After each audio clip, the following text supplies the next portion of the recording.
कि कौन है राजन तिवारी? गुंडा है, बाहुबली है, माफिया है, गैंगस्टर है, समाज सेवी है या फिर एक प्रखर नेता है? तो जेल में तमाम लोगों ने मुझसे कहा, आपके ऊपर तमाम ऐसे दाग लग गए हैं जिसको धोने के लिए राजनीति करना आवश्यक है। राजन तिवारी नेता कैसे बने? मैं तो कहा ना, सेवक था। नहीं, पुलिस रिकॉर्ड में तो आप अपराधी थे। तो आपको लगता है कि जो बीजेपी के सांसद हैं वो कैपेबल नहीं है? 14 से लेकर के 2025 तक, मैं कहूँगा 26 तक, जितने भी इलेक्शन हुए हैं लोकसभा के, ये लोकसभा में 70% व्यक्ति मोदी जी का मुखौटा बन के जीता है। जिसको पंचायत चुनाव में लड़ने की हैसियत नहीं थी, जिसको पंचायत चुनाव जीतने का औकात नहीं था, वो भी संसद के गलियारे में बैठ गया। और मुझे भी कहने में गुरेज नहीं कि श्री प्रकाश शुक्ला अगर अपराध के दलदल में नहीं फंसा रहता तो भारत के लिए गोल्ड मेडल लेके आता। उससे बढ़िया पहलवान हिंदुस्तान में कोई दूसरा नहीं दिखता। लेकिन जब अपराध की दुनिया में श्री प्रकाश शुक्ला और आनंद पांडे ने पैर रखा, मेरे संबंध उससे नहीं रहे, ना मुलाकात हुई। अगर मेरे साथ संबंध रहते और मुलाकात होती तो श्री प्रकाश शुक्ला भी 3 साथियों के साथ मुठभेड़ में मारा गया, आनंद पांडे भी मुठभेड़ में मारे गए, मैं भी उनके साथ मारा जाता या तो जेल जाता। लेकिन मैं तो साथी था ही नहीं। कांक्षा तो थी ना सर कि पार्टी आपको टिकट दे, आप चुनाव तो लड़ना चाहते थे। 100%। 2019 की बात कर लीजिए, 24 की बात कर लीजिए, 25 की बात कर लीजिए, तो पार्टी आप पे भरोसा क्यों नहीं कर पाती है? जब आप लोकप्रिय नेता हैं तो बीजेपी को ये दिखता क्यों नहीं? लेकिन कुछ ऐसे नेता हैं जो नहीं चाहते कि मैं राजनीति में आऊं। वो जानते हैं कि राजनीति में आएगा तो उनकी ठेकेदारी बंद हो जाएगी। लेकिन अगर अपने पार्टी के कैंडिडेट को कोई उसी पार्टी में रहते हुए हराना चाहे तो इसे गद्दारी कहा जाता है। बिल्कुल। बीजेपी में कौन कौन से गद्दार हैं बिहार में? क्या राजन तिवारी बीजेपी में है? मैं 2019 में पार्टी ज्वाइन किया और 2019 से पूरी निष्ठा और ईमानदारी के साथ भारतीय जनता पार्टी के एक सिपाही के रूप में मैं कार्य कर रहा हूं और आगे भी कार्य करता रहूंगा। मंच पर ये कह दिया कि अब पार्टी से इस्तीफा दूंगा, क्या इस्तीफा दे दिया आपने? नहीं, पार्टी को इस्तीफा दिया, पार्टी ने उसको मंजूर नहीं किया। यूपी इलेक्शन अगर मैं ठीक ठाक रहा तो लड़ूंगा। पार्टी कौन सी होगी सर? बीजेपी? अभी तो बीजेपी में है तो बीजेपी से ही मांग करेंगे ना। एक अपराधियों की लिस्ट जारी की थी, माफियाओं की लिस्ट, उसमें आपका भी नाम शामिल है। तो आपको लगता है कि योगी आदित्यनाथ आपके नाम पर मुहर लगाएंगे? मैं अगर गिनती गिनाने लगूंगा मुख्यमंत्री जी के लोगों का, चाहे अन्य लोगों का, तो अपराध का फरिश्त कम हो जाएगा, नेताओं की लिस्ट कम नहीं होगी। राजन तिवारी ऐसा समझते हैं कि जो भी आपराधिक छवि वाले लोग हैं, जो अपराध में संलिप्त होते हैं, जेल जाने के बाद फिर उनको ये मौका मिल जाता है कि अपनी छवि को साफ सुथरा कर लेना है, नेता बन जाना है। जेल में जिसके पास पैसे हैं, आपके चैनल पे मैं कह रहा हूँ, जिसके पास पैसा और ताकत है उसके लिए जेल नहीं, जेल है गरीबों के लिए। ब्रज बिहारी प्रसाद हत्याकांड, जिस तरीके से वो मारे गए उसी तरीके से वो लोग भी किसी को मारते थे। ब्रज बिहारी प्रसाद मंत्री जरूर थे लालू प्रसाद यादव जी के सरकार में, मेघा घोटाले में उस समय वो जेल में थे, बंद थे, मतलब IGMS में। लेकिन मैं ये कहूँगा कि उन्होंने भी बहुत हत्याएं करवाई थी। देवेंद्र दुबे जी समाजवादी पार्टी से चुनाव लड़ रहे थे, जब उनकी हत्या हुई तो मेरे आंखों के सामने 3-4 गाड़ी जिप्सी और सोमो उधर से आई और मैं लाइट की रोशनी में देखा। चूँकि मैं छड़दवाली के उस पार था, स्वयं ब्रज बिहारी प्रसाद ने अपने बॉडीगार्ड लक्ष्मेश्वर साहू को आदेश दिया, जो ब्रज बिहारी प्रसाद के साथ मारा गया, कि मारो साले को गोली। मैंने शहाबुद्दीन के अंदर 2 चीज़ें देखी। एक चीज़ से मुझे नफरत है, जो शहाबुद्दीन ने गलत करते थे या करते होंगे उसको मैं नहीं जानता। शहाबुद्दीन विकास के प्रति अच्छा सोच रखता था। और जो व्यक्ति मेरे साथ जेल में रहा हो और मेरे साथ गीता रामायण पढ़ता हो, तो मैं जो आंखों से देखा हूँ उसे तो मैं कहूँगा ही कहूँगा। नमस्कार, आप देख रहे हैं बिहार तक और आपके साथ मैं हूं रचा शर्मा। और इस वक्त हमारे साथ जो मेहमान मौजूद हैं उनके बारे में कहूं तो बिहार की राजनीति में एक ऐसा नाम जिनके जीवन में बाहुबली की छवि, चुनाव, सत्ता, जेल सब कुछ है। बीजेपी के बेबाक चेहरे, पहले अपराध की जगत से जुड़े रहे, फिर राजनीति में सक्रिय भूमिका निभाई और आज उनसे ही उनकी यात्रा, उनकी जुबानी जानने की कोशिश करेंगे।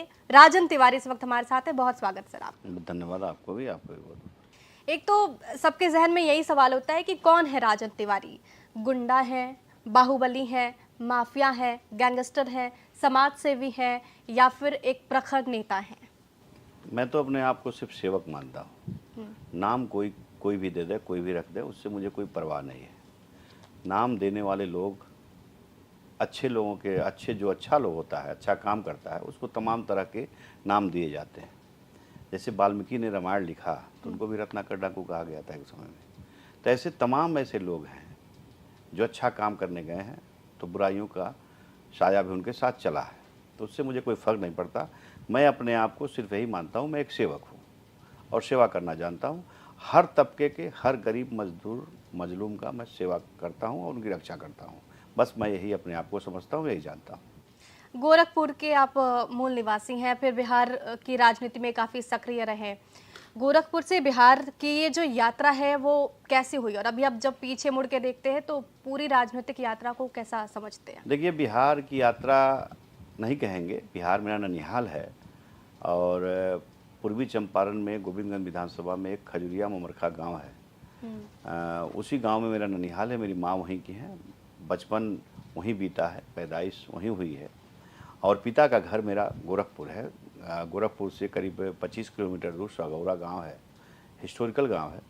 उसी गांव के निवासी मेरे पिताजी, हमारी माँ की शादी हम वहाँ पे हुई थी। तो दोनों राज्यों से मेरे अटूट नाते रहे और दोनों से अटूट रिश्ते हैं।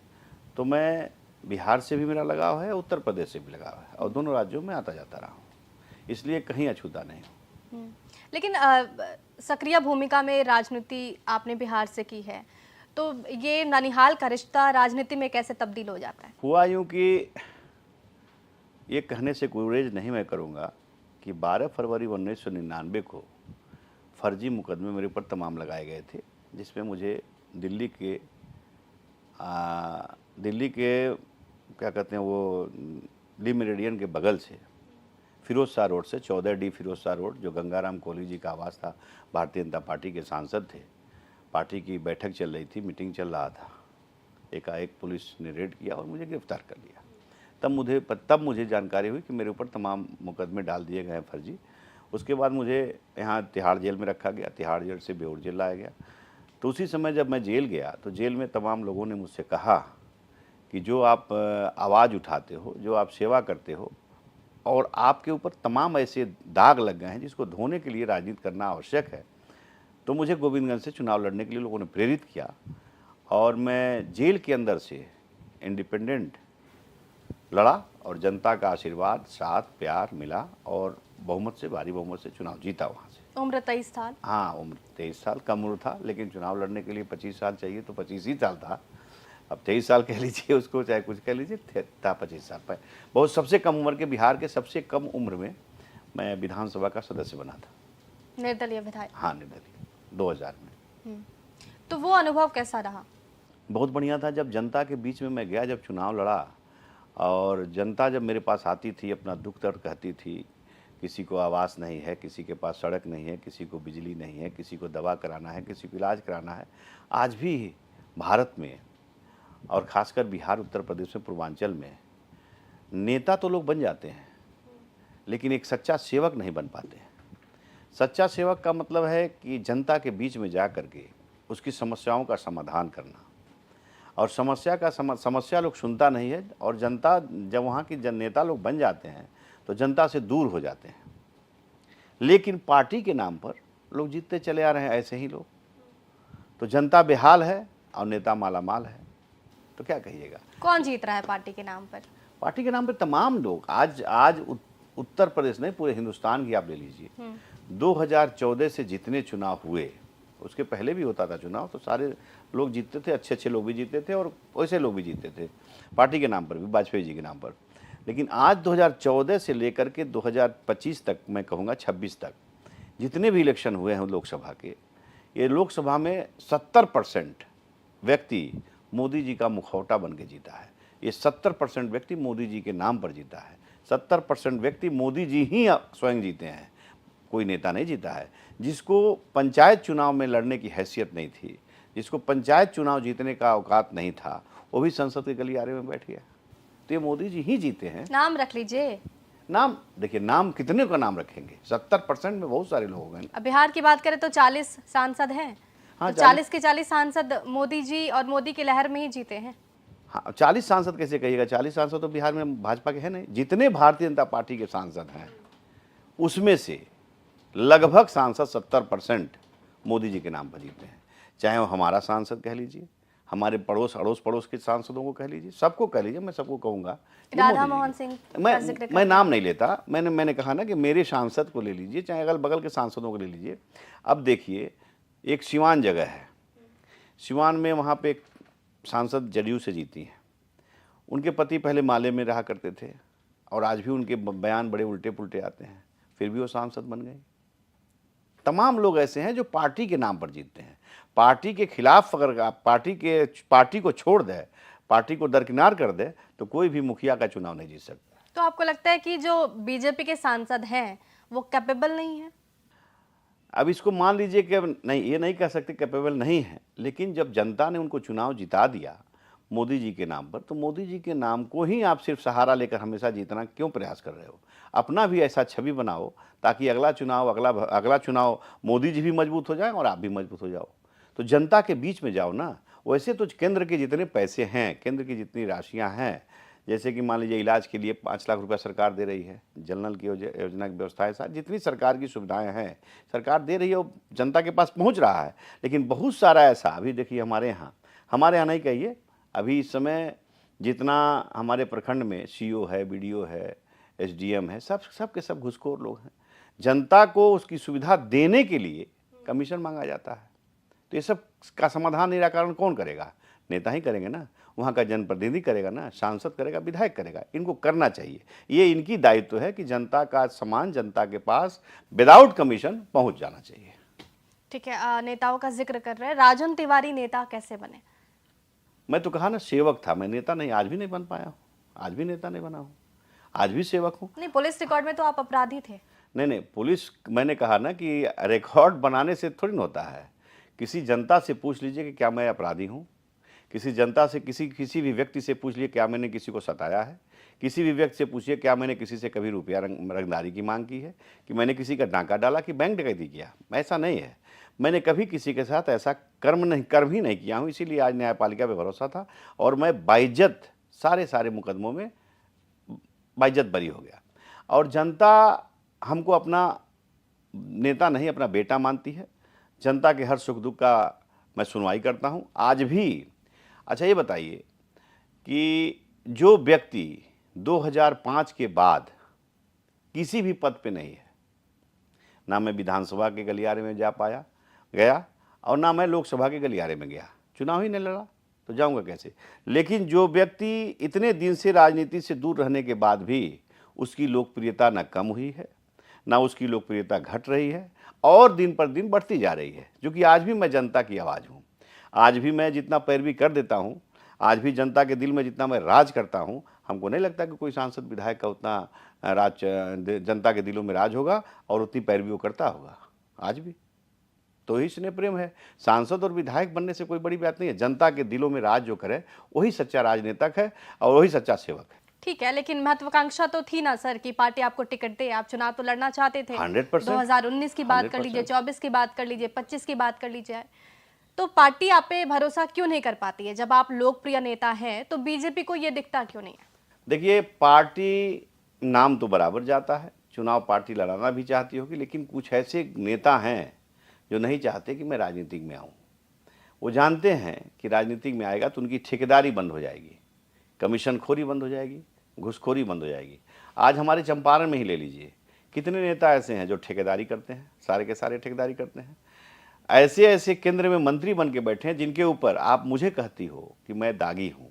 दाग मैंने पुलिस के रिकॉर्ड में, आप कह रही हो पुलिस के रिकॉर्ड में दागी था। लेकिन कितने ऐसे नेता हैं हमारे बिहार में? अभी हमारे एक माननीय विधायक राजू सिंह जी के ऊपर भी दाग लग गया। आज दिल्ली में उनकी सुनवाई है कोर्ट में, आज फैसला आने वाला है। नीरज सिंह बबलू भारतीय जनता पार्टी के थे, वो भी जेल में रहे हैं। कई ऐसे नेता, आनंद मोहन जी को ले लीजिए, चाहे ऐसे तमाम सैकड़ों नेता हैं। हमारे पश्चिमी चंपारण से एक केंद्र में राज्य मंत्री है, देख लीजिए, उनके ऊपर तमाम मुकदमे थे। तमाम ऐसे मुकदमे थे जो आप सुनिएगा तो आश्चर्यचकित रहिएगा, लेकिन भारत सरकार के राज्य मंत्री बने हुए हैं। तो ऐसे देखिए, और सारे ऐसे लोग हैं जो हमारे जैसे दबंग लोगों को, हमारे जैसे बेवाक लोगों को, हमारे जैसे कड़क मिजाज लोगों को पसंद नहीं करता। जनता तो पसंद करती है लेकिन नेता नहीं पसंद करते हैं। तो नेता जा करके बड़े नेताओं का कान भरते हैं जहाँ मैं नहीं पहुँच सकता। जब पार्लियामेंट्री बोर्ड की बैठक होती है टिकट में, तो उन लोगों का वो लोग रहते हैं मेंबर उसमें, वो लोग जाकर के नेता के पीछे में जाकर के कई तरह की बात कर देते हैं और मेरा टिकट कट जाता है और मैं चुनाव लड़ता। लेकिन इस बार मैं नरकटियागंज से तैयारी कर रहा था और बड़ी खुशी की बात है मेरा टिकट कटा तो मुझे कोई गम नहीं, लेकिन वहाँ ऐसे व्यक्ति को टिकट मिला, संजय पांडे को, जो पार्टी से 38 वर्षों से जुड़ा था, पार्टी में 2 बार जिलाध्यक्ष भी रहे, और उनको जब टिकट मिला तो कई ऐसे वहाँ के भारतीय जनता पार्टी के जो भारत सरकार में राज्य मंत्री हैं वो लोग हराना चाहते थे, लेकिन मैंने जा करके मदद किया और मुझे जनता पे भरोसा था और संजय पांडे जी बहुत भारी बहुमत से चुनाव जीते। तो क्या होता है, जनता मेरी बात सुनती है, मैं जहाँ कहता हूँ वहाँ जाती है। आप पूछ लीजिएगा बेबाक से, आप कभी पूछ लीजिएगा सुनील जी से कि मैंने कितना मदद किया उनको, आप पूछ लीजिएगा संजय जायसवाल जी से। ठीक है, लेकिन अगर अपने पार्टी के कैंडिडेट को कोई उसी पार्टी में रहते हुए हराना चाहे तो इसे गद्दारी कहा जाता है। बिल्कुल। बीजेपी में कौन कौन से गद्दार हैं बिहार में? राजन तिवारी, किन किन का नाम ले सकते हैं? नहीं, गद्दार मैं नहीं कहूँगा, इसको अहंकार कहूँगा, अहंकारी कहूँगा कि जो व्यक्ति उनके पास नतमस्तक नहीं होता है, ऐसे व्यक्तियों का वो लोग विरोध करते हैं। तो नाम रखिए ना सर। देखिए, नाम लेने से कोई फायदा नहीं है। देखिए, हमने अरे कहा आप बेबाक अच्छा चेहरा ये हैं, बताइए, बेबाकी इसके हमारे लिए जाने यहाँ जाते हैं। मैंने कहा पार्टी के शीर्ष नेतृत्व को हमने बताया, छत्तीसगढ़ के सांसद जी आए थे और गाजीपुर के हमारे विधायक MLC साहब आए थे, तमाम लोग ऐसे आए थे, पर्यवेक्षक बन के पूर्वी चंपारण में भी। तो हमारे सांसद, वहाँ के पूर्वी चंपारण के सांसद महोदय और वहाँ का निवर्तमान विधायक मेरे ही चुनाव में, मेरे भाई के, मेरा चुनाव नहीं, मेरे भाई के जो लोक जनशक्ति पार्टी प्रदेश अध्यक्ष हैं चिराग पासवान जी के पार्टी के, उनके चुनाव में वहाँ का लोकल सांसद NDA के इतने कद्दावर नेता होने के बाद भी एक भी दिन पैर नहीं रखे और फोन पर विरोध करवाते थे। वहाँ का निवर्तमान विधायक वहाँ विरोध करते रहा, कांग्रेस का पट्टा पहन करके कांग्रेस के प्रत्याशी के पक्ष में प्रचार किया, रात रात भर लोगों को उसके पैसे बांटे। आप ये कह रहे हैं कि विधायक को चुनाव नहीं जीतने के लिए वहां पर सांसद जी कैंपेनिंग कर रहे थे? कैंपेन नहीं, जिला में बैठ करके कैंपेन करवा रहे थे, वहाँ के निवर्तमान विधायक से करवा रहे थे। राधा मोहन सिंह? हाँ बिल्कुल बिल्कुल बिल्कुल नाम। आपने इससे पहले भी आरोप लगाया और आप ऑडियो क्लिप का जिक्र करते हैं कि वो ऑडियो क्लिप हाँ, आपके है, पास मेरे पास है। क्या बातचीत हुई थी सर? देखिए, मैं पहले तो उनके चुनाव की बात बता दूं। वहाँ के जो अभी जिला अध्यक्ष हैं वो जाकर के मुझसे राधा मोहन जी से बात कराया, मैंने उनको मदद किया। मेरे भाई वहाँ प्रभारी बन करके रहे चुनाव में और उनको हमने 35-36 हज़ार वोटों से लीड कराई गोविंदगंज विधानसभा में। बगल का चुनाव हरसिद्धि विधानसभा में वो हार गए थे महागठबंधन से। पूरी निष्ठा और ईमानदारी के साथ हमने पार्टी मदद की, पूरी निष्ठा ईमानदारी के साथ हमारा परिवार उनको मदद किया। देखिए, राधा मोहन सिंह अपने आप को ये समझते हैं कि राधा मोहन सिंह मतलब राजपूत हो गया, तो नहीं है। राजन तिवारी का मतलब ब्राह्मण, तो पूरा ब्राह्मण नहीं हो गया। मैं व्यक्ति विशेष की बात करता हूँ। राधा मोहन सिंह का मतलब पूरे राजपूत कौम को नहीं मैं बोल रहा हूँ कि ये इस लेवल में। उनके कहने के बाद भी हमारे क्षेत्र के सारे राजपूतों ने हमारा मदद किया, उनके विरोध करने के बाद। हाँ, उनके कहने पर उनके समधी हमारे विरोध में थे, वो भी उनके समधी राधा मोहन जी जो उनके कलिंग थे, उनके सगे रिश्तेदार थे, उन लोगों ने खुला विरोध किया। वहाँ का निवर्तमान विधायक सुनील मणि त्रिपाठी, जिसका टिकट कटा था, वो कांग्रेस का प्रचार किया और हम लोगों ने लीक कर दिया, पार्टी ने कोई कार्रवाई नहीं की। और जब ऐसे भीतरघात होते रहेगा तो कैसे काम चलेगा? पार्टी के शीर्ष नेतृत्व को देखना चाहिए। जब वहाँ पर्यवेक्षक भेज रहे हो आप, पर्यवेक्षक जा रहा है, सारे पर्यवेक्षक आपको रिपोर्ट दे रहे हैं, फिर भी कोई कार्रवाई नहीं। मेरा ही नहीं, मैं कहता हूँ पूर्वी चंपारण में सचिंदर सिंह का विरोध किया उन्होंने कृष्णनंदन पासवान का विरोध किया, उन्होंने जदयू की शालिनी मिश्रा केसरिया से लड़ रही थी, उनका विरोध किया। लेकिन जितना विरोध करता गया लोग, उतना ही NDA का जो कार्यकर्ता था, जो जमीनी स्तर का कार्यकर्ता था NDA का, और मजबूती के साथ प्रचार प्रसार में लग गया। वोट तो मोदी जी के नाम पर है, नीतीश कुमार के नाम पे है ना। इन लोगों के पास वोट थोड़ी ना है। ये लोग फोन पर बोल सकते हैं, विरोध कर सकते हैं, लेकिन जनता नरेंद्र मोदी जी को देख रहा है और नीतीश कुमार को देख रहा भी है। ठीक है, उस ऑडियो कॉल में क्या है?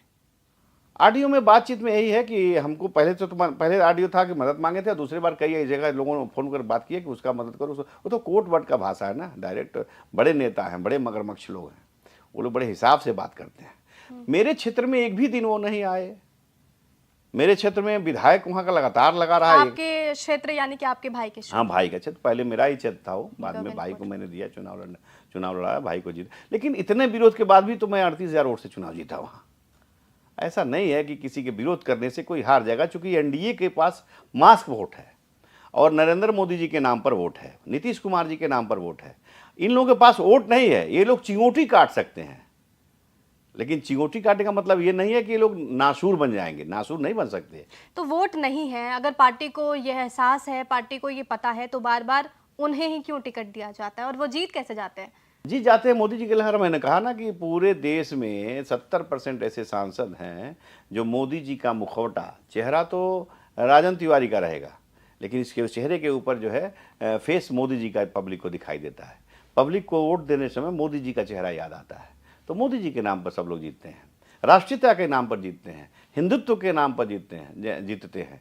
ऐसे लोग हमेशा जीतते आते हैं और जीतते रहेंगे, आगे भी जीतते रहेंगे। अगर टिकट मिलेगी तो ये हारने वाले लोग नहीं हैं। मोदी जी के नाम पर, राष्ट्रीयता के नाम पर और भारतीय जनता पार्टी के नाम पर ये लोग जीतने वाले लोग हैं और जीतेंगे। चाहे वहाँ पे किसी को टिकट दे दिया जाए, वो जीत जाएगा चुनाव। ये नहीं है कि राधा मोहन सिंह को ही दिया जाए, राधा मोहन सिंह का टिकट काट करके वहाँ किसी भी सोहन सिंह को टिकट दे दिया जाए, चाहे किसी को भी दे दिया जाए, वो चुनाव जीत जाएगा। वो सीट ही भारतीय जनता पार्टी का है और भारतीय जनता पार्टी में आस्था रखने वाले लोगों की सीट है, जगह है चंपारण, तो वहाँ जीतेंगे, नो डाउट, इसमें कोई वो नहीं। क्या राजन तिवारी बीजेपी में है? हाँ, बीजेपी में हूँ और बीजेपी का मैं बता दूं आपको कि मैं सरस्वती शिशु मंदिर पक्की बाग का पढ़ा लिखा हूँ। सरस्वती शिशु मंदिर वो स्कूल है जो पूरे भारत में आरएसएस की स्कूलों की जब नींव पड़ी थी तो गोरखपुर से पड़ी थी, पहला स्कूल है वो, मैं उसका प्रोडक्ट हूँ।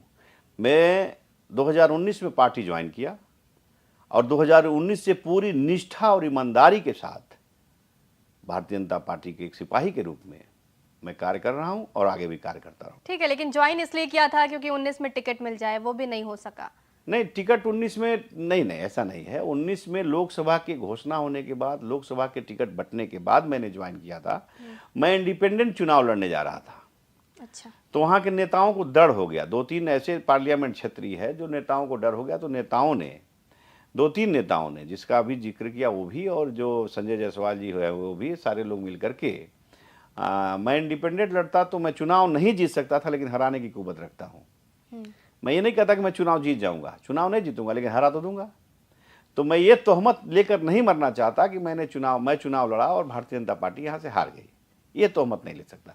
उसी समय सब लोगों से बात हुई, माननीय गृह मंत्री जी से फ़ोन पे मेरी वार्तालाप हुई और उस समय हमारे प्रभारी थे भूपेंद्र यादव जी और संगठन मंत्री थे नागेंद्र तिवारी जी और नागेंद्र भाई साहब जी, और इन लोगों ने मिलकर के हमको ज्वाइनिंग कराई और तब से मैं भारतीय जनता पार्टी में पूरी निष्ठा और ईमानदारी के साथ हूँ।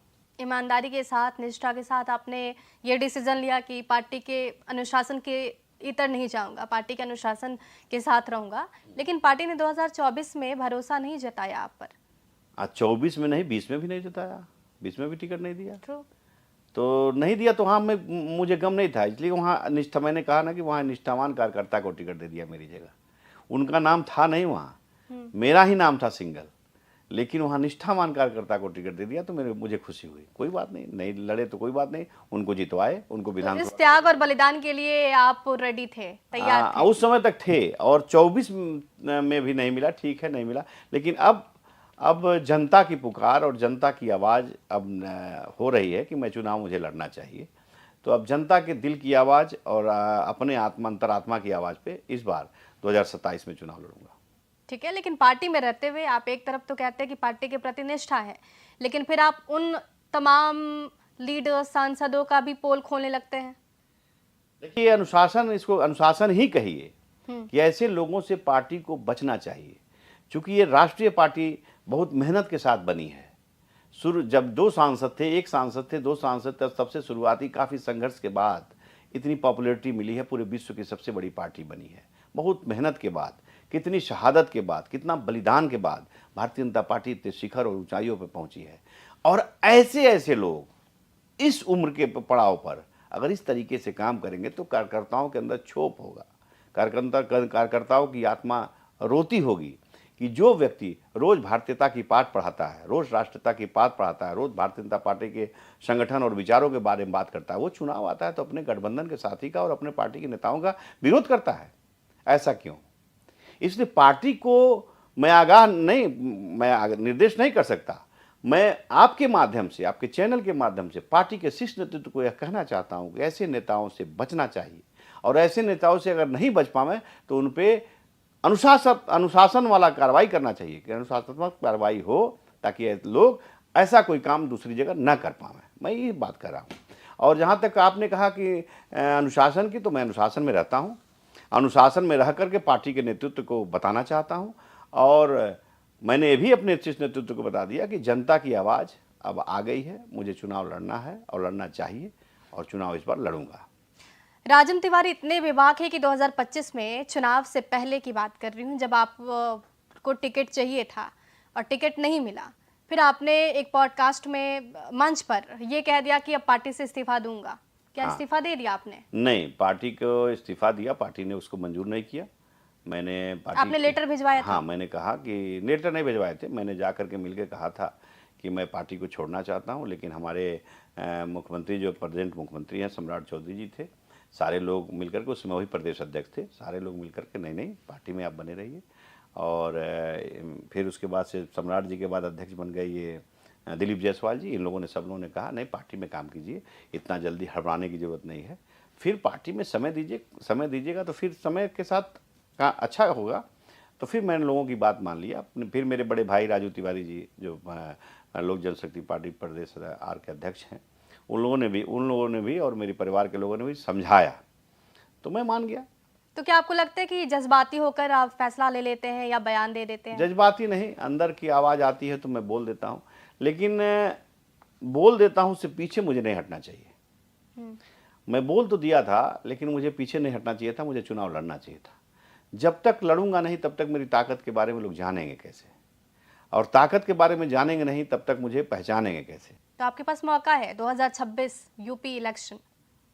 2027 27 माफ कीजिए। 26 नहीं, 2027, हाँ लड़ेंगे। 2027 यूपी हाँ लड़ेंगे, यूपी इलेक्शन लड़ेंगे, इस बार निश्चित लड़ेंगे। और अगर मैं ठीक ठाक रहा तो लड़ूंगा। और आपके चैनल के माध्यम से कह रहा हूँ कि चुनाव लड़ने की मेरी तैयारी चल रही है। शीर्ष नेतृत्व से बात हो गई? मैंने कह दिया है, और चुनाव लड़ने की तैयारी बहुत जोर शोर से चल रही है, और चुनाव भी लड़ूंगा और जीतूंगा भी। ये पूरा मैं मेरे आपको कॉन्फिडेंस के साथ कह रहा हूँ कि चुनाव लड़ूंगा भी और जीतूंगा। पार्टी कौन सी होगी सर? बीजेपी? अभी तो बीजेपी में है, तो बीजेपी से ही मांग करेंगे ना। बीजेपी पार्टी से, अब लोग कहता है कि बीजेपी नहीं देगी, तो नहीं देगी कि उसके परिस्थिति में क्यों जाए? नहीं, क्यों नहीं देगी? नहीं, क्यों नहीं देगी?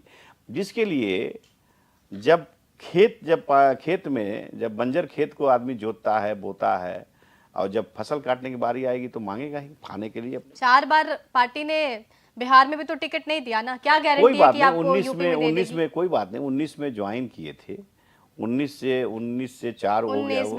हाँ, 5-6 साल, अभी तक 8-9 साल पार्टी कार्य किए हैं।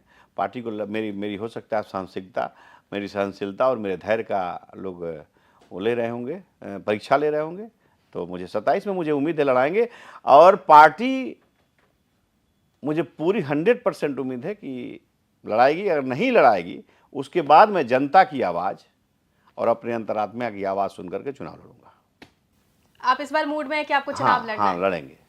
हारना जीतना तो ऊपर वाले के हाथ में है, नीचे कोई नहीं हरा जीता सकता है।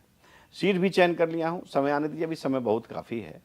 पूर्वांचल का ही कोई सीट होगा, गोरखपुर के आसपास। गोरखपुर के आसपास, कुशीनगर जनपद का या देवरिया जनपद में, दोनों जनपदों में एक सीट होगी।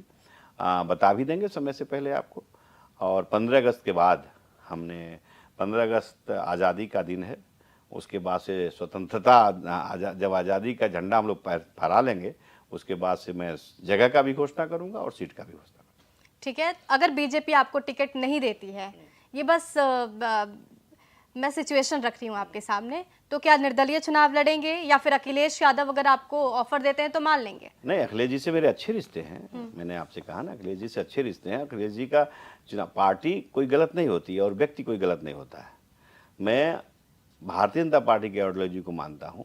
मेरी संघ के स्कूल से मैं शिक्षा दीक्षा लिया हूँ, तो मेरा अलग रास्ता है, उनका अलग रास्ता है। लेकिन जहाँ तक अखिलेश जी की आपने बात किया, तो अखिलेश जी विजन रखते हैं, अखिलेश जी अच्छा काम करते हैं।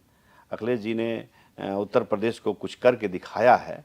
अखिलेश जी के सड़क पर हवाई जहाज तक, फाइटर प्लेन भी उतरा है। मेट्रो स्टेशन से ले लीजिए, गोमती रिवर फ्रंट से ले लीजिए, इकाना स्टेडियम से ले लीजिए, ऐसे तमाम सैकड़ों कार्य हैं अखिलेश के, जिसको गिनाया जाए तो अखिलेश जी के कामों की गिनती कम होगी। हाँ, योगी जी ने भी काम किया है, इनके भी काम को हम नहीं भुला सकते। योगी जी अच्छा काम किए हैं, योगी जी भी विकास किए हैं, योगी जी ने पूरे उत्तर प्रदेश में भयमुक्त समाज दिया है। इसलिए तुलना जब करिएगा तो दोनों लोग अपने अपने रास्ते पे सही हैं। ठीक है, 2 सवाल है इस पे मेरा। पहला तो कि आप विंडो खुला रखना चाहते हैं अखिलेश की तारीफ करके। नहीं, तारीफ नहीं करेंगे, अखिलेश जी से मेरे अच्छे संबंध हैं, नेताजी के समय से मेरे अच्छे संबंध हैं। तो मैं उस संबंधों में अब किसी से संबंध, किसी का बर्थडे आता है तो प्रधानमंत्री जी हमारे बर्थडे को विश कर देते हैं, इसका मतलब है क्या प्रधानमंत्री जी लालू यादव के पार्टी में चले गए क्या, कि लालू यादव भाजपा में लालू यादव जी भाजपा में चले आए? अखिलेश जी को भी विश करते हैं तो अखिलेश जी भी नहीं आते। इसलिए सब नेताओं में आपस में संबंध रहते हैं। लड़ना, पार्टी के प्रत्याशी होना अलग बात है और संबंध रखना अलग बात है। ठीक है, यूपी ने एक अपराधियों की लिस्ट जारी की थी, माफियाओं की लिस्ट, उसमें आपका भी नाम शामिल है। तो आपको लगता है कि योगी आदित्यनाथ आपके नाम पर मुहर लगाएंगे? देखिए, एक बात बता दें, अपराधियों की लिस्ट में नाम डालना एक राजनीतिक साजिश है। पुलिस महकमा ने मेरा नाम अपराध लिस्ट में डाला है। मैं पूछना चाहता हूं कि मेरे उत्तर प्रदेश में किसी थाने में मेरे ऊपर एक भी FIR दिखा दीजिए, एक भी मुकदमा दिखा दीजिए, तो मैं अपने आप को राजनीति से इस्तीफा दे दूंगा, छोड़ दूंगा, जिंदगी भर नहीं राजनीति करूंगा। मैंने कहा ना, बदनाम, नामी बनिया बदनामी चोर, यही होता है ना। तो जो है नाम वाला वही बदनाम है। तो लिस्ट से कुछ नहीं होता है। और आप लिस्ट की जहाँ तक बात करती हो, तो भारतीय जनता पार्टी में उत्तर प्रदेश में मैं अगर गिनती गिनाने लगूंगा स्वजातीय मुख्यमंत्री जी के लोगों का, चाहे अन्य लोगों का, तो अपराध का फरिश्त कम हो जाएगा, नेताओं की लिस्ट कम नहीं होगी। और ऐसे ऐसे तमाम विधायक सांसद बन के बैठे हैं जो हमारे पार्टी में ही हैं उत्तर प्रदेश में, और वो सांसद और विधायक बन के सुशोभित कर रहे हैं, विधानमंडल को भी सुशोभित कर रहे हैं और पार्लियामेंट को भी सुशोभित कर रहे हैं। ऐसा ये मैं पूर्वांचल के मिर्ज़ापुर से शुरू करूँगा और कुशीनगर बॉर्डर तक चला जाऊँगा और इधर से शुरू करूँगा तो पश्चिम तक आ जाऊँगा। आप खुद इतिहास पढ़ो, 38 ऐसे MLA हैं जिनके ऊपर आपराधिक मुकदमे हैं, तो आज भी हैं 38 ऐसे MLA हैं जिनके ऊपर आज भी 20-20, 30-30, 40-40 मुकदमे हैं। उनको पार्टी उनको टिकट देने से गुरेज नहीं करती है, और जिसके ऊपर एक भी मुकदमा नहीं है उसको पार्टी टिकट देने से गुरेज करेगी। तो राजन तिवारी ऐसा समझते हैं कि जो भी आपराधिक छवि वाले लोग हैं, जो अपराध में संलिप्त होते हैं, जेल जाने के बाद फिर उनको ये मौका मिल जाता है कि अपनी छवि को साफ सुथरा कर लेना है, नेता बन जाना है? नहीं, वो लोग तो अभी छवि साफ भी नहीं किए हैं और विधायक बन के बैठे हैं। मान लीजिए मेरे ऊपर ट्रेंड हो गया है कि अपराधी नेता बनेंगे। मैंने क्या बोला कि मेरे ऊपर दाग नहीं, फिर भी मुझे पार्टी इग्नोर करेगी, तो पार्टी को तो पार्टी में बने रहे तो शिकायत पार्टी की होगी। लेकिन जिसके ऊपर दाग है, जिसके ऊपर आज भी दर्जनों मुकदमे हैं, वो पार्टी में MLA MP बन के बैठा हुआ है। 38 ऐसे नाम है उत्तर प्रदेश में, नाम मैं नहीं रखना चाहता। 38 एक ही स्वजाति के लोग हैं जो बन करके विधानसभा से लेकर के पार्लियामेंट में बन के बैठे हुए हैं। चाहे वो विधानसभा का सदस्य हो, चाहे जिला पंचायत अध्यक्ष का सदस्य हो, चाहे वो ब्लॉक प्रमुख का सदस्य हो, चाहे वो लोकसभा का सदस्य हो, तमाम ऐसे पदों पे बैठे हुए हैं। तो उनके लिए कोई रोक टोक नहीं। और राजन तिवारी जिसके ऊपर कोई मुकदमा नहीं, इस पूरे हिंदुस्तान में किसी थाने में कोई मुकदमा नहीं, उसको टिकट देने में गुरेज। तो मेरी लोकप्रियता किसी से कम है? मेरी किसी से लोकप्रियता कम है? लोकप्रियता में मैं अगर लोकप्रियता की बात आएगी तो लोकप्रियता में सबसे आगे आ जाऊंगा, जनता के सेवक के रूप में सबसे ऊपर रहूंगा। तो मुझे जब पार्टी नहीं पसंद करेगी, चाहे टिकट नहीं देगी, तो फिर जनता भी पार्टी को पसंद नहीं करेगी। ये बात जान लीजिए, ये मैं खुले तौर पे आपके चैनल पे कह रहा हूं। मैं जिधर जाऊंगा मेरे लोग उधर जाएंगे, मैं जिधर जाऊंगा उधर मेरे लोग जाएंगे। और अगर मेरे साथ जितने मेरे फॉलोअर हैं, जितने मेरे समर्थक हैं, मैं जिस पार्टी में भी जाऊंगा, अगर मुझे टिकट नहीं मिलेगी, उसी पार्टी का वो लोग साथ जाएंगे, उसी पार्टी की सरकार बनेगी। ठीक है, थोड़ा अब आपकी जर्नी पे भी बातचीत कर लेते हैं। पॉलिटिक्स पे तो हम लोगों ने बात कर ली, पॉलिटिक्स में आपकी एंट्री कैसे होती है? मैंने आपको बताया शुरू में कि जब मैं जेल गया तो उसमें लोगों ने मुझे कहा, और अपने छवि जो मेरे ऊपर दाग लगे थे उसको बेदाग साबित करने के लिए राजनीति में आना जरूरी था, अपनी आवाज़ को बुलंद करके लोगों को बताना जरूरी था। तो मैंने चुनाव लड़ा 2000 में, और राजनीति में उसी समय आया।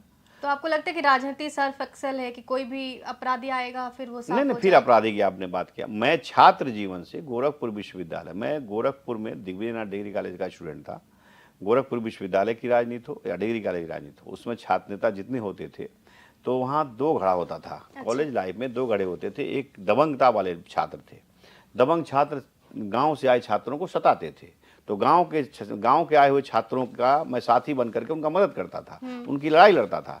तो मेरे पास जनबल था उस समय भी, तो मैं जिसको भी मदद करता था, जिस छात्र संघ के अध्यक्ष को मदद कर दिया, जिस छात्र संघ के उपाध्यक्ष और महामंत्री का मदद कर दिया, वो लोग चुनाव जीतते थे। क्योंकि मेरे पास जनबल थी, मेरे पास गरीबों का ताकत था, गांव से आए पढ़े हुए स्टूडेंट मेरे साथ रहते थे, ये मैं ताकतवर था। और यही ताकत का देन है कि उस समय के तत्काल बड़े लोग, दबंग लोग, जिनकी हस्तक्षेप छात्र राजनीति में होती थी, बाहर में विधायक थे, जिसमें से एक वीरेंद्र प्रताप शाही थे, ये सब लोगों का हस्तक्षेप रहता था।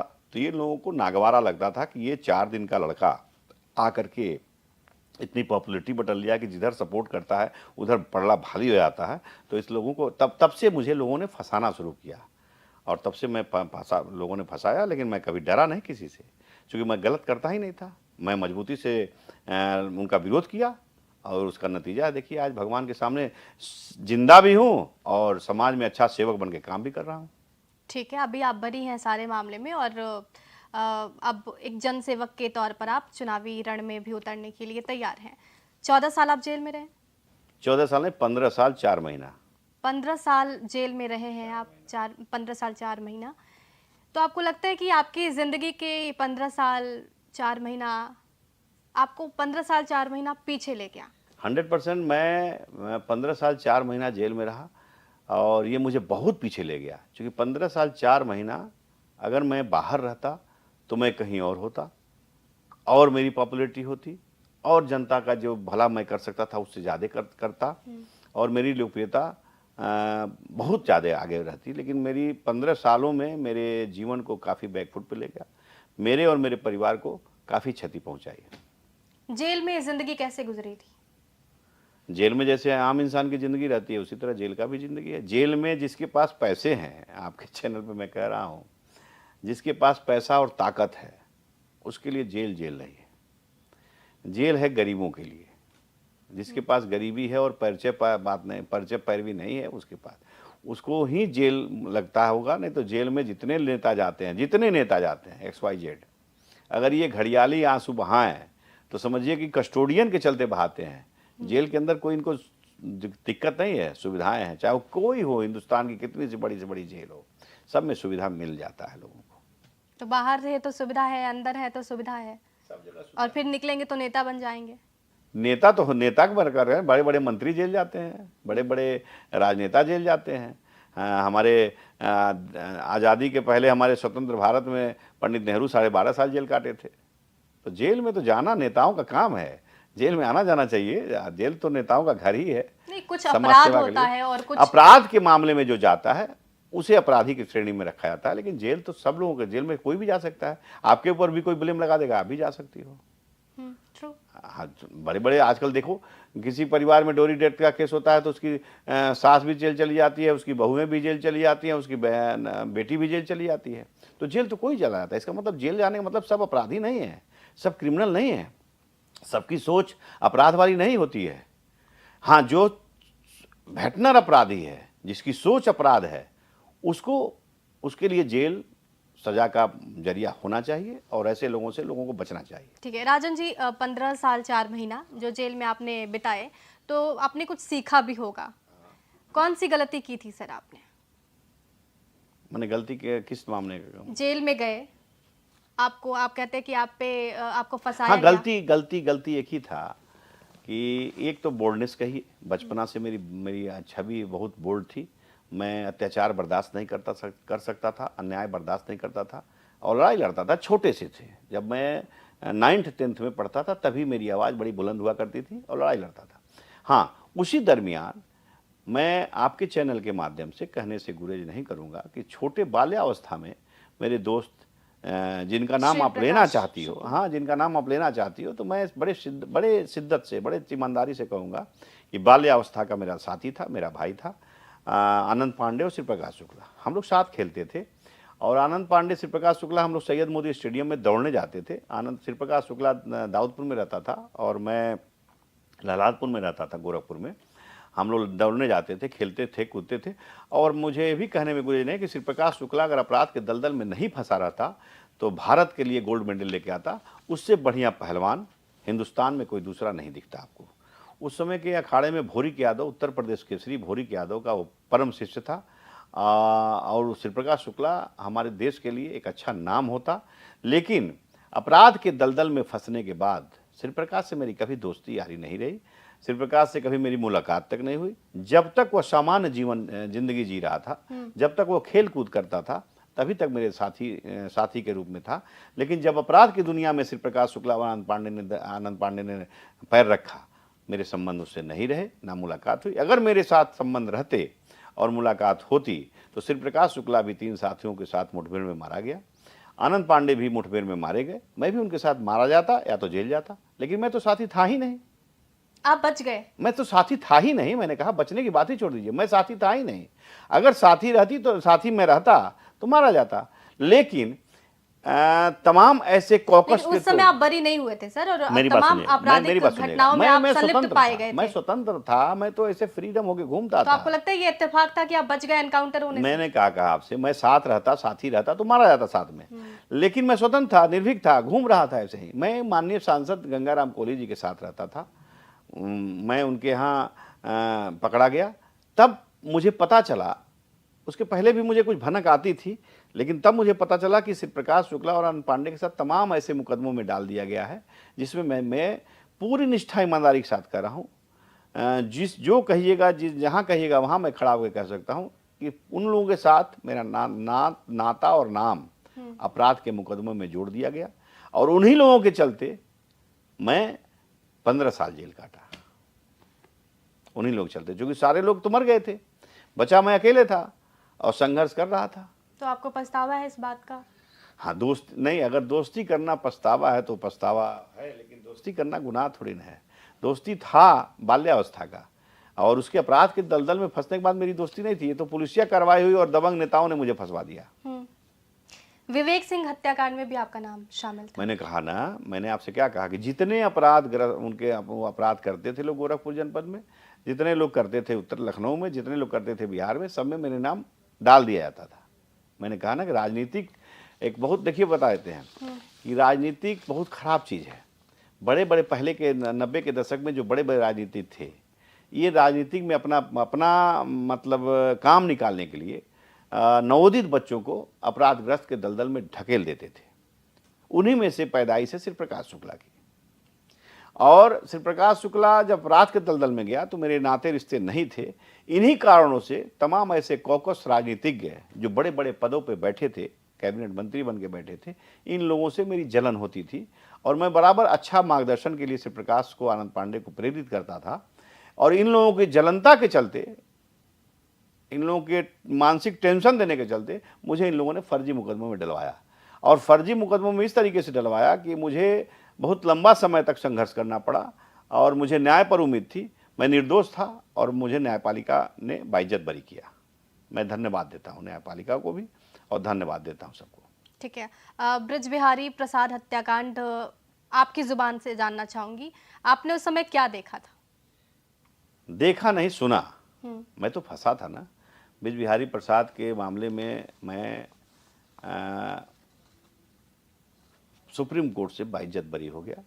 इसलिए जब कोर्ट के ऊपर कोर्ट का कोई जजमेंट आ जाए तो उन मुकदमों के विषय में कोई चर्चा नहीं करनी चाहिए टेलीविज़न पे। नहीं, लेकिन अगर मैं जानना चाहूंगी वो किस्सा, वो कहानी आपसे जानना चाहूंगी, तो क्या बताना चाहेंगे आप? एक अपराधी के द्वारा एक अपराध का अंत। क्योंकि आप अब बरी हो गए उस पे। मैंने अब डर नहीं है मुझे किसी का। एक अपराधी के द्वारा एक अपराध का अंत हुआ, ये मैंने सुना टीवी रेडियो में और मोबाइल न्यूज़ चैनलों पे, और उसमें मेरा भी नाम FIR में था। इस एक अपराधी के द्वारा एक अपराध का अंत हुआ।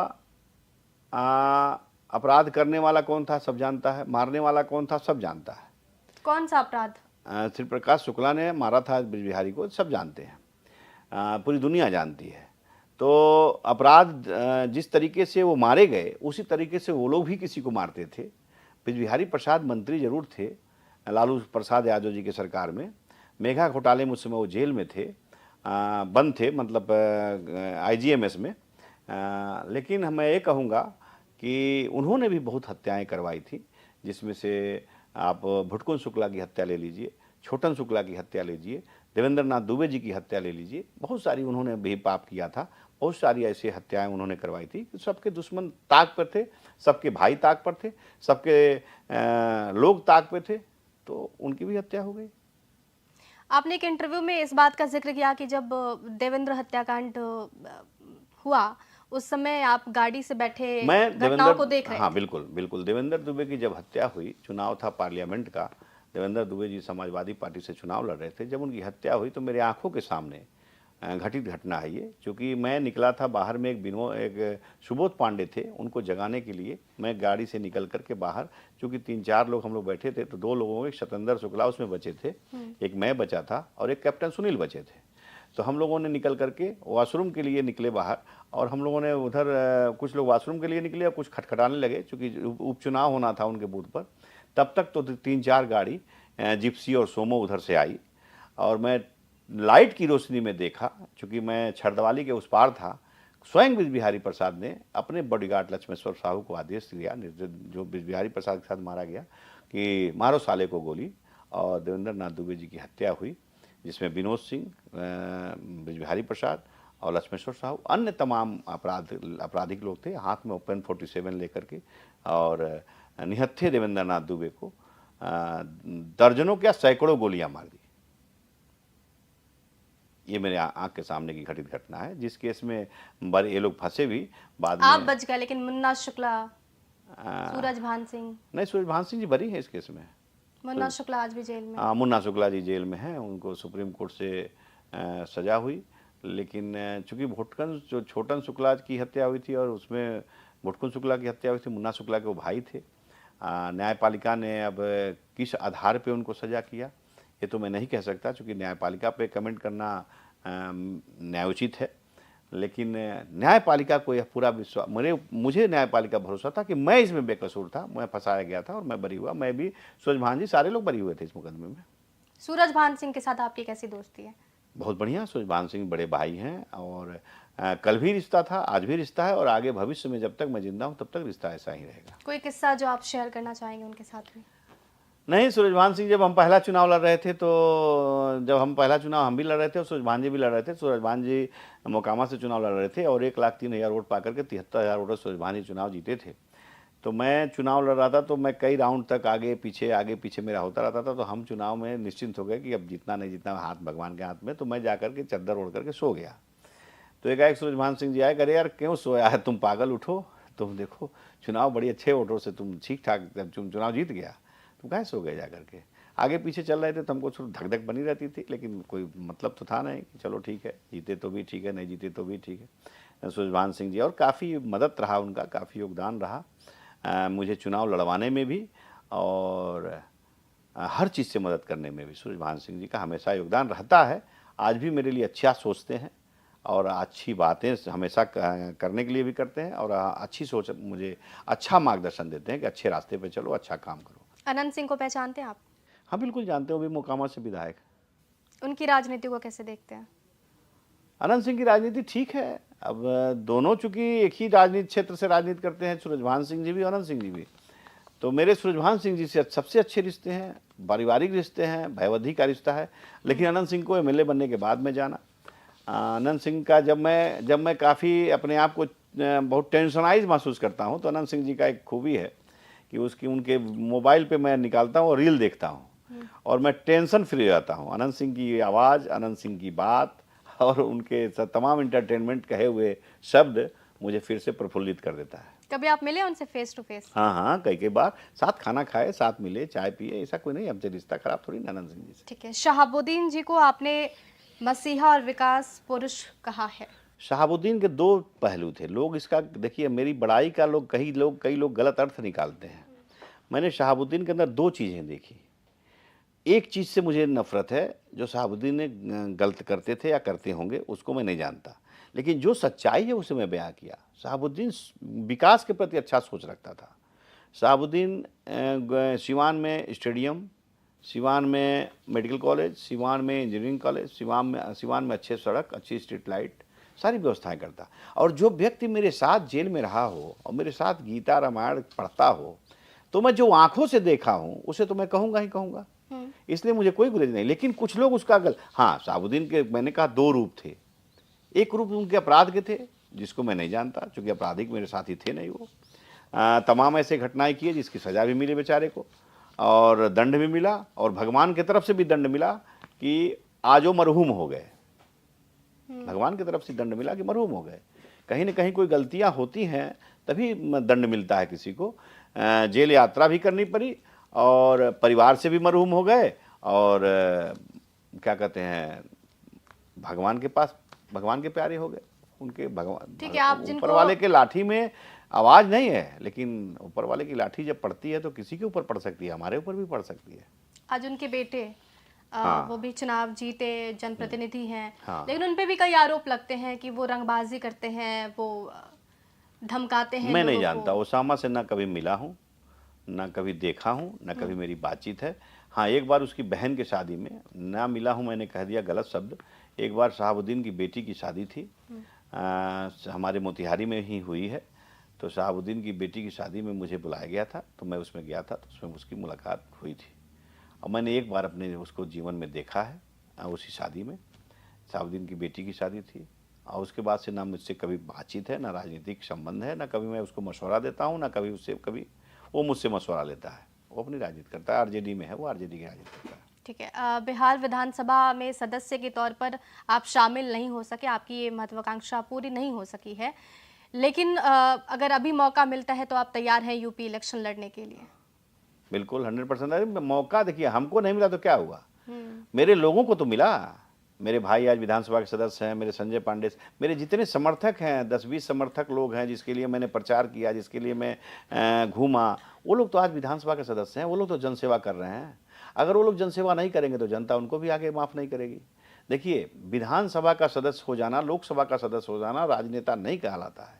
राजनेता का सही मायने है कि राजनेता का माने है राजधर्म का पालन करना।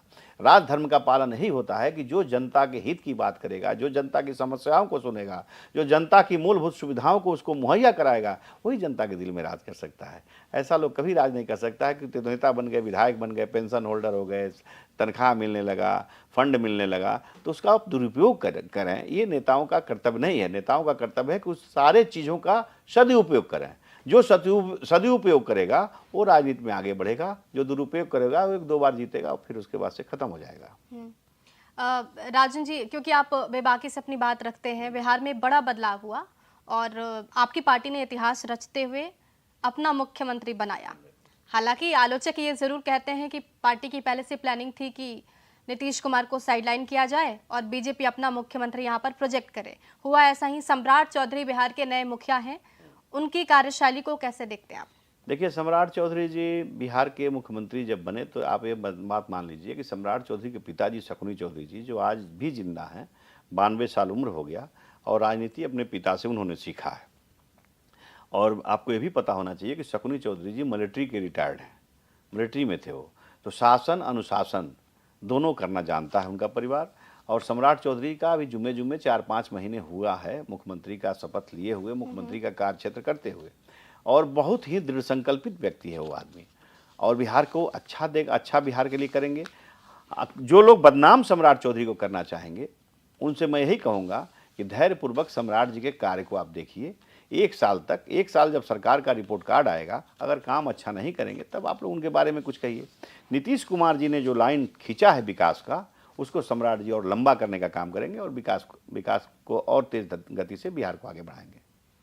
लेकिन उनके सामने चैलेंजेस भी बहुत ज़्यादा हैं। जैसे ही वो मुख्यमंत्री बनते हैं, कई सारे चैलेंजेस सामने आते हैं। पहला तो जो उनके मंत्री हैं, उनके वीडियोस वायरल होने लगते हैं और ये बताया जाता है कि बिहार के मंत्री कैपेबल नहीं हैं। हालांकि इस पे मैं चर्चा नहीं करना चाहूँगी, दूसरे पक्ष पे बात करना चाहूँगी।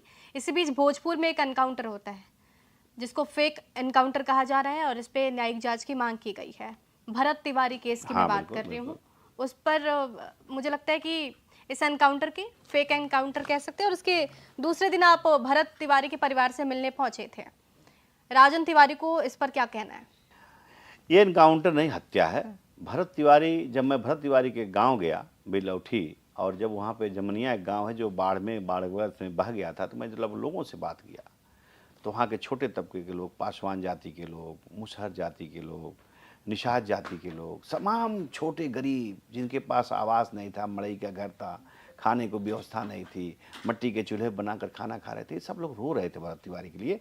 जिस दिन भरत तिवारी मरा उस दिन इन लोगों के घर खाना तक नहीं बना, इतने लोग मायूस थे। क्योंकि भरत तिवारी उन लोगों को उस विस्थापित जगह पे भरत तिवारी ने बिजली की व्यवस्था कराई, पानी की व्यवस्था कराई, मट्टी भराई के लिए। वहाँ का देखिए सबसे बड़ा दोषी भरत तिवारी हत्या में अगर सबसे बड़ा दोषी मैं मानता हूँ तो वहाँ के एसडीएम को मानता हूँ।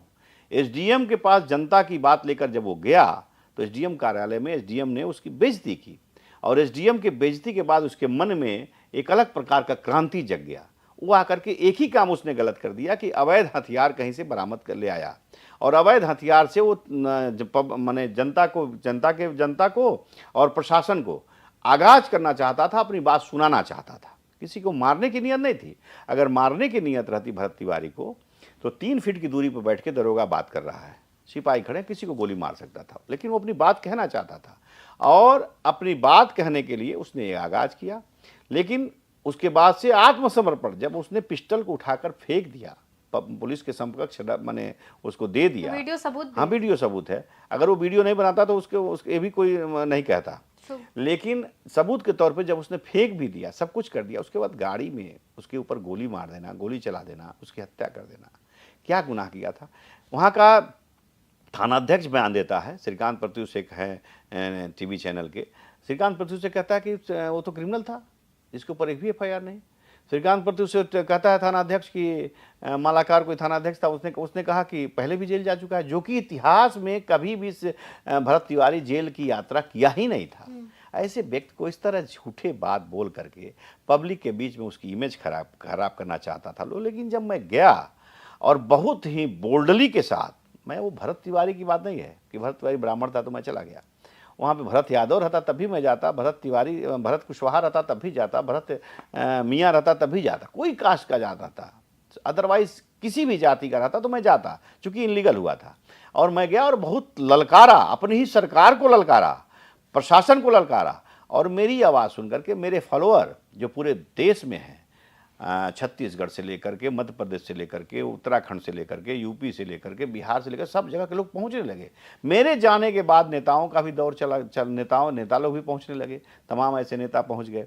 और मैं बहुत इस बात से बहुत आपके चैनल के माध्यम से कहना भी चाहता हूँ कि मेरे भाई जो लोक जनशक्ति पार्टी प्रदेश अध्यक्ष के अध्यक्ष हैं, उन्होंने अपने नेता कैबिनेट मंत्री चिराग पासवान से भी ये बात रखी, और उनसे चिराग पासवान से उन्होंने आग्रह किया कि आपको बिलौठी जाना चाहिए, वहाँ पे एक फेक इनकाउंटर हुआ है, हत्या हुआ है। तो चिराग पासवान जी को मैं धन्यवाद दूंगा कि जा करके उस गरीब का आवाज़ बनने का वो भी काम किए। ठीक है राजन जी, लेकिन ये मिलने मिलाने से आपको लगता है कि न्याय मिल जाएगा? न्याय तो मिलेगा। भरत तिवारी जो चाहते थे गाँव वालों के हित में, उस पे काम होना चाहिए। मैं क्या कहा आपसे कि जनप्रतिनिधि का सच्चा काम यही है कि जिस दिन वो शपथ लेता है उसके अंदर जाति पाति की भावना खत्म होनी चाहिए।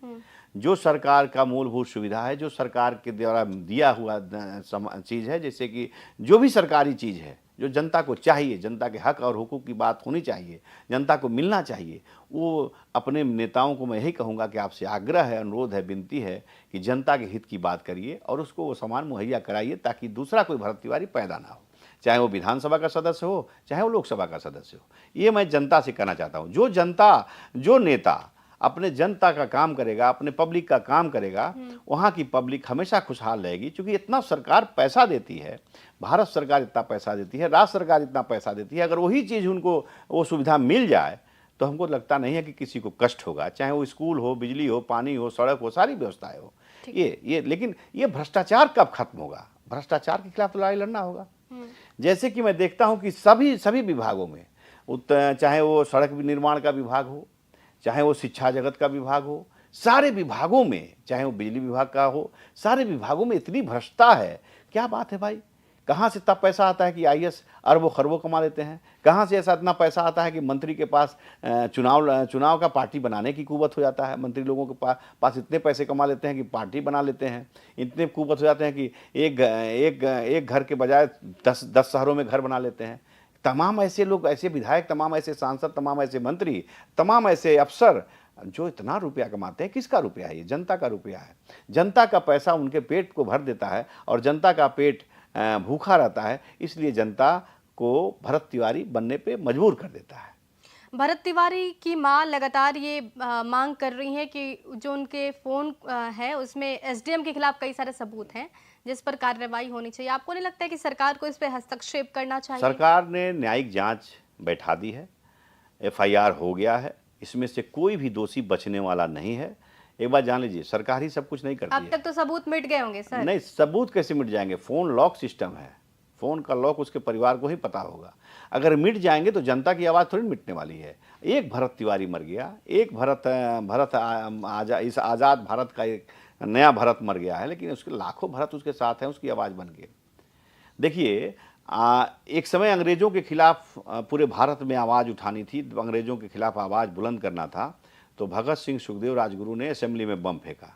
उनकी नीयत ये थोड़ी थी कि वहाँ बम मार करके हत्या कर देना है, सिर्फ आवाज़ कराने के लिए वो बम बनाए थे। और वो आवाज़ गूंजी तो अंग्रेज़ों को, गोरों को भी देश छोड़ना पड़ा। देश छोड़ना पड़ा कि नहीं पड़ा? इसी तरह उस समय आप जान लीजिए। परिस्थितियां नहीं, अलग थी उस समय की देखिए, उस समय की परिस्थितियाँ, फिर भ्रष्टाचार के खिलाफ जो जंग लड़ रहा है उसको थोड़ी सी कठिनाई जरूर होगी, लेकिन भ्रष्टाचार मिटेगा और भ्रष्टाचार खत्म होगा और भरत तिवारी को जिसने भी मारा है, जो भी दोषी है, वो दंडित होगा। इसलिए न्यायपालिका भी तो बैठी विधायक हुई तो है। आपकी पार्टी की ही है।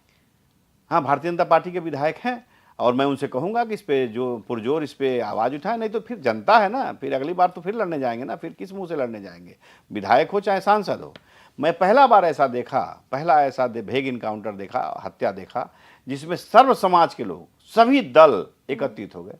जो भारतीय जनता पार्टी हो, जेडीयू हो, आरजेडी हो, माले हो, सारे दल उस बच्चे के समर्थन में बोल रहे हैं, खिलाफ में कोई नहीं बोला। अगर बच्चा गलत होता, भरत तिवारी गलत होता, तो कोई ना कोई उसके खिलाफ गलत आवाज़ उठाता, लेकिन गलत नहीं था वो। इसलिए न्याय मिलेगा, निश्चिंत रहिए। ठीक है सर, एक रैपिड फायर राउंड है, आपसे सवाल करूंगी और आपको कुछ ही समय में आपको उसका आंसर करना है। सबसे ईमानदार नेता? सबसे ईमानदार प्रेजेंट टाइम में? ये तो बड़ा दोहमत में आपने डाल दिया। मोदी जी आपके सामने है। मोदी जी तो ईमानदार है, मतलब दोहमत में डाल दिया। कि आप मानते नहीं है कि वो ईमानदार नहीं है, ईमानदार है। तो आपको इतना सोचना पड़ रहा है। सोचना पड़ा कि आपकी कौन से नेता, तो बहुत सारे नेता हैं। हाँ, मोदी जी ईमानदार हैं, ठीक है, मोदी जी का नाम लिया। मैं नहीं कह रही हूँ, आपको कहना है। नहीं है मोदी जी। सबसे चालाक नेता? सबसे चालाक नेता किसका नाम ले लें, बताइए आप बेहतर जानते हैं। चालाक नेता तो मोदी जी आपकी पार्टी से थे, इसलिए मैंने कह दिया। सबसे चालाक नेता, चालाकी में तो सबसे तेज तो हमको लगता है कि चिराग पासवान जी हैं। सबसे मजबूत मुख्यमंत्री? सबसे मजबूत मुख्यमंत्री तमाम बिहार में ही राज्यों बता दीजिए, बिहार में ही बता दीजिए। सबसे मजबूत मुख्यमंत्री इस समय सम्राट चौधरी हैं, इसके पहले नीतीश कुमार जी थे। सबसे बड़ा अफसोस आपकी लाइफ का? सबसे बड़ा अफसोस कि इतना मजबूत ना बनो कि परिस्थितियां आपको दबा दें। ठीक है। सबसे बड़ा सपना? जनता का सेवा करना। अगर राजनीति नहीं तो क्या करते? देश की सेवा करता और मैं फोर्स में भर्ती होता, मिलिट्री में। ठीक है। आप मिलिट्री में जाते? हाँ बिल्कुल। जेल या विधानसभा, किसने ज्यादा सिखाया? जेल परिस्थिति को समझना सिखाया और विधानसभा जनता के बीच में रह करके सेवा करने का सिखाया। ठीक है। एक गलती जिसे मिटाना चाहेंगे? गलती मिटाने के लिए, हाँ, गलती एक ही है मेरी कि मैं परिक्रमा नहीं करता किसी की टिकट के लिए, और मैं सोचता हूँ कि थोड़ा सा अपना बोल्डनेस कम करूँ ताकि लोग मुझे पसंद करें, मैंने नेता मुझे पसंद करें। जनता पसंद करती है, नेता भी पसंद करना शुरू कर दें। ठीक है। बिहार को बदलने के लिए 3 फैसले अगर आपको लेने हैं तो क्या लेना चाहेंगे? भ्रष्टाचार खत्म होना चाहिए, एक हो गया। अपराध खत्म होना चाहिए, 2 हो गया। जनता की सुनवाई त्वरित होनी चाहिए। ठीक है। बहुत स्वागत सर आपका, और बहुत शुक्रिया, आपने अपनी ज़िंदगी के ऐसे पहलू पर हमारे साथ चर्चा की है जिस पे लोग बचते हैं और आसानी से निकलने की कोशिश करते हैं। बहुत शुक्रिया। धन्यवाद आपको।